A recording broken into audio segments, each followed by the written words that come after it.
Doctor ইউনূসের সিদ্ধান্ত মানছে না হাসনাত শারজিসরা। ডক্টর ইউনূসের সিদ্ধান্তের বিরুদ্ধে বিদ্রোহ করছে, ওটা আমরা মানি না, সাফ ঘোষণা। কিছুদিন আগেও ইউনূসের বিরুদ্ধে কেউ কিছু বললে হাসনাত শারজিসরা ঝাঁপিয়ে পড়তেন, ইউনূসকে ডিফেন্ড করতেন। এখন সেই ইউনূসের সিদ্ধান্তের বিরুদ্ধে কলম ধরে হাসনাত শারজিস, বার্তা দেয়। এবং প্রফেসর ইউনূসও কিছুদিন আগেও হাসনাত শারজিসদের যে স্নেহ করতেন, গুরুত্ব দিতেন, এখন আগের মতো গুরুত্ব দেয় না। এটাই হচ্ছে রাজনীতি ঘুরে যাওয়া। এই ঘটনা ঘটেছে লন্ডন বৈঠকের পর। লন্ডন বৈঠক প্রফেসর ইউনূসকে অনেক নিচে নামিয়ে দিয়েছে। লন্ডন বৈঠক প্রফেসর ইউনূসকে বিতর্কিত করেছে, প্রফেসর ইউনূসের গ্রহণযোগ্যতা নষ্ট করেছে। লন্ডন বৈঠক প্রফেসর ইউনূসের ক্ষমতার ভিত নড়িয়ে দিয়েছে। প্রফেসর ইউনূসের ক্ষমতার ভিত কি? ক্ষমতার ভিত্তি হচ্ছে হাসনাত শারজিস, জামাত শিবির, ইসলামপন্থীরা। তারা অসন্তুষ্ট হয়েছে লন্ডন বৈঠকে, ক্ষমতার ভিত নড়ে গিয়েছে। সেনাবাহিনীর একটা অংশ প্রফেসর ইউনূসের পক্ষে ছিল, ইন এডিশন টু ওয়াকার। তারাও এখন চুপচাপ যে আপনি লন্ডন বৈঠক করেছেন, এখন তারেক রহমান আপনাকে বাঁচাক, আমরা কি আমাদের কাছে জিজ্ঞেস করে জয়েন্ট স্টেটমেন্ট দিয়েছেন? এইরকম একটা বিষয় তৈরি হয়েছে দর্শক, যার ফলশ্রুতিতে এখন ইউনূস সরকারের নানা সিদ্ধান্তের বিরুদ্ধে বিদ্রোহ ঘোষণা করে হাসনাত শারজিস। এটা তাৎপর্যপূর্ণ দর্শক। এখন বিতর্ক চলছে 5 আগস্ট ভার্সাস 8 আগস্ট। 8 আগস্টকে নতুন বাংলাদেশ দিবস ঘোষণা করা হয়েছে। এটা মানতে পারছেন না বা মানছেন না হাসনাত শারজিস। তারা স্পষ্ট বলেছেন যে 8 আগস্ট আবার কি? 5 আগস্ট যা ঘটার ঘটেছে, নতুন বাংলাদেশ, নতুন প্রজাতন্ত্র, নতুন গণঅভ্যুত্থান দিবস, দ্বিতীয় স্বাধীনতা দিবস, আপনি যা বলেন সব 5 আগস্ট। 8 আগস্ট আবার কি? 8 আগস্ট একটা সরকার গঠন হয়েছে, বরং 8 আগস্ট সরকার গঠন হয়েছে, ওটাকে স্পেশালি মার্ক করা কিছু নেই। ওটা বিপ্লব না, বিদ্রোহ না, বরং ওটা বিপ্লবকে ব্যাহত করা। আর ওই সরকার বিপ্লবী সরকার হয়নি। তা 8 আগস্টকে মার্ক করা, 8 আগস্টকে সেলিব্রেট করা কিচ্ছু নেই। মানে স্পষ্টতই সরকারের সাথে যে এনসিপির যথেষ্ট দূরত্ব তৈরি হয়েছে তার প্রমাণ এটা। এনসিপি কে কিংস পার্টি বলেন, আমি কিংস পার্টি বলি, আমি বলি semi kings party, half kings party. সরকারের কোনো কোনো উপদেষ্টার পার্টি, এটা অস্বীকার করার কোনো সুযোগ নেই। আসিফ মাহমুদের পার্টি এটা, মাহফুজ, তারা এই পার্টিকে হেল্প করেন বা পর্দার অন্তরালে তারা এই পার্টির সাথে যোগাযোগ রাখেন বা তারা এই পার্টি করেন, তারাই ভবিষ্যতে এই পার্টি করবেন। কিন্তু সরকার সামগ্রিকভাবে এনসিপি কে ধারণ করে না, বরং দূরত্ব আমরা দেখতে পাচ্ছি দর্শক। আর মাহফুজকে কিন্তু অলরেডি গুরুত্বহীন বানিয়ে দেওয়া হয়েছে। মাহফুজের গুরুত্ব সরকারে নেই।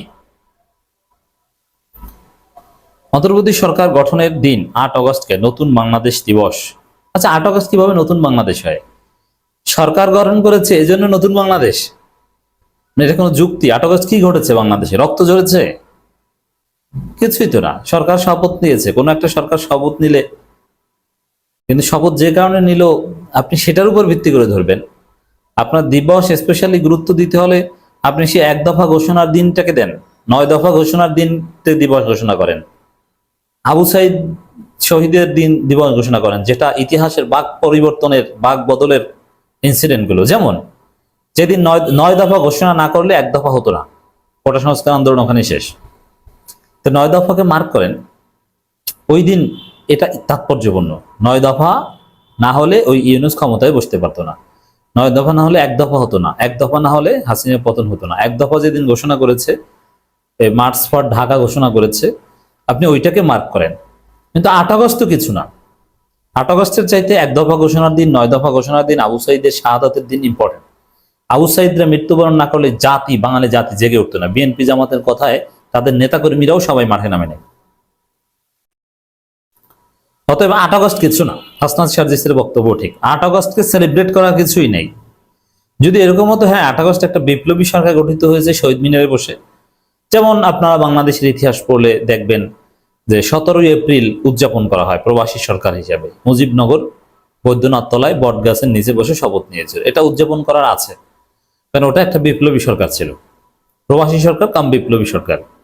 কোনো সরকারি অফিসে বসে শপথ নেয়নি, রাস্তার মধ্যে বসে, মাঠের মধ্যে গাছতলায় শপথ নিয়েছে। তো এরকম যদি গাছতলায়, বাসতলায়, শহীদ মিনারে, শাহবাগে শপথ নিত, তাহলে এটাকে আলাদাভাবে উদযাপন করার বিষয় ছিল। এরকম বঙ্গভবনে হাসিনার রাষ্ট্রপতির কাছে শপথ নিয়েছে। দেখেন, 8 আগস্টকে নতুন বাংলাদেশ দিবস ঘোষণা করা যে কত বড় ফাজলামি, তার একটা প্রমাণ দেখেন যে ওই 8 আগস্টে শপথ নিয়েছে হাসিনার চুপ্পুর কাছে, হাসিনার সবচাইতে বিশ্বস্ত এবং প্রিয় চুপ্পুর কাছে শপথ নিয়েছে। চুপ্পুর কাছে শপথ নিয়ে আপনি 8 আগস্ট মারাইতে আসছেন, এটা কোনো কথা? তাহলে চুপ্পু তো সেই ইতিহাসের অংশ। আবার জিএম কাদের, হাসিনা আরেক দালাল বি টিম, এই জিএম কাদের ছিল, জাতীয় পার্টি ছিল। তা এটা কোনো কথা যে 8 আগস্ট নতুন বাংলাদেশ দিবস?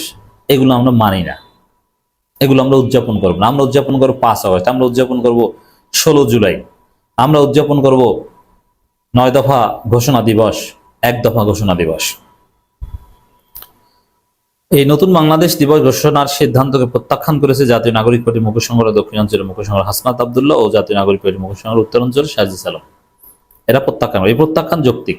ইউনূস সরকারের সিদ্ধান্তকে বৃদ্ধাঙ্গুলি দেখানো, এটা সামগ্রিকভাবে সরকারের সাথে হাসনাত সাজিদের সম্পর্কে ডিটেরিয়েশনের প্রমাণ। তার ফেসবুক পোস্টে এই মন্তব্য করেন।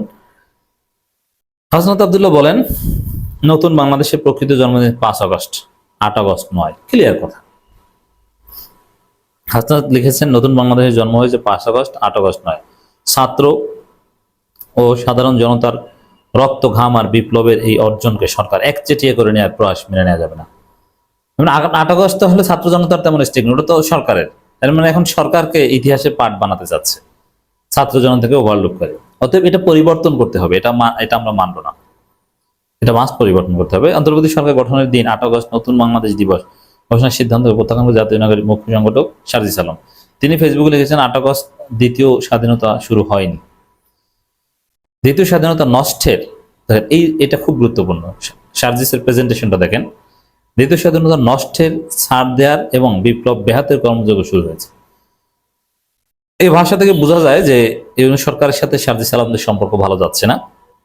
আর হ্যাঁ, আসলেই 8 আগস্ট থেকে তো ওটাই শুরু হয়েছে।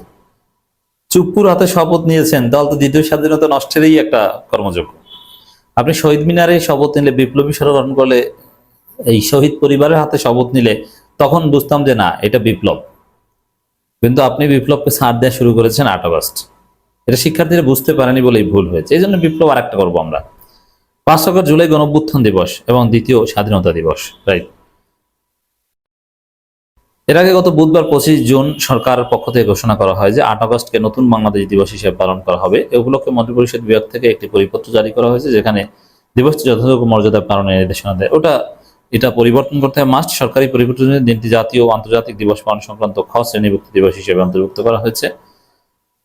যাই হোক দর্শক, এটা মাস্ট পরিবর্তন করতে হবে। চারদিকে ভয়েস উঠছে, আপনার মন্তব্য জানাবেন।